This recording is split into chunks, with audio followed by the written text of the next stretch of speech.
Science के, मैं 3 घंटे ऐसे गवा के आई हूँ। पैसे मांग रहे हैं रीचेकिंग के। अगर रीचेकिंग के लिए 1000 रुपए के मेरे माँ बाप दे सकते ना, तो मैं प्राइवेट स्कूल में खुद पढ़ सकती थी। मुझे जरूरत नहीं थी घर में जाके बर्तन मांजने की। 3 घंटे के पेपर में 3 नंबर, किसी में 2 नंबर, कहीं कंपार्टमेंट तो कहीं फेल। 10वीं के रिजल्ट में हरियाणा शिक्षा बोर्ड ने जो लापरवाही भरा कारनामा किया, उसने बोर्ड की खूब फजीहत की। लेकिन उस कारनामे पर मिट्टी डालने के लिए जो रिवाइज्ड रिजल्ट जारी किया गया, उसकी पोल ये स्कूली बच्चियां खोल रही हैं। जैसे कहना चाहते कि हमारी शिफ्ट हमारे सामने खुलवाओ। अगर हम गलत है तो हम मानते कि हमने कुछ नहीं किया। सिर्फ 3 मार्क्स देने का कोई हक नहीं है उनको। सिर्फ 3 मार्क्स में 3 घंटे में सिर्फ 3 मार्क्स किए हैं। 3 घंटे में बहुत कुछ कर सकता है। कहते हैं ना, दुनिया बदलने के सिर्फ 1 सेकंड लगते हैं। कैथल स्कूल की सोनिया अकेली नहीं है जिसकी ये शिकायत है।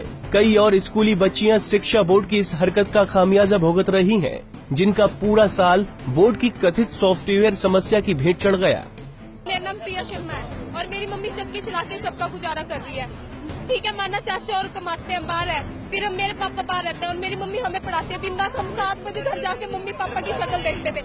ऐसे कि हम साइंस और मैथ में कुछ नहीं करके 2-3 नंबर दे रखे हमें आगे अगर नहीं पढ़ाया हमारे पेरेंट्स ने। हम 4 बहनें हैं। अब एक विकल्प पेपर की रीचेकिंग का है, जिसके लिए हर पेपर के लिए 1000 रुपए चुकाने होंगे। लेकिन गरीब घरों की बच्चियों के लिए ये मुमकिन नहीं। नतीजा ये कि इन स्कूल की बच्चियों ने विरोध का तरीका अपनाया और पेहोवा चौक को करीब 2 घंटे के लिए जाम कर दिया। इस दौरान शिक्षा अधिकारियों की भी नींद टूटी। वो मौके पर पहुंचे और बच्चियों को समझाने की कोशिश में जुट गए। रिजल्ट दोबारा आने से हम फेल हो गए हैं, उनकी लिस्ट लेके उनका चेक कराया जाएगा। भिवानी बोर्ड भेजा जाएगा उनकी अपील को, फिर वहाँ से उसको चेक कराया जाएगा। उनके 1100 रुपए। चलो अभी तो हम उससे अपील करेंगे बोर्ड से कि इन बच्चों का अपनी तरफ से अपील करेंगे, इन बच्चों का किया जाए, इनके ऐसे कंप्लेंट आई है।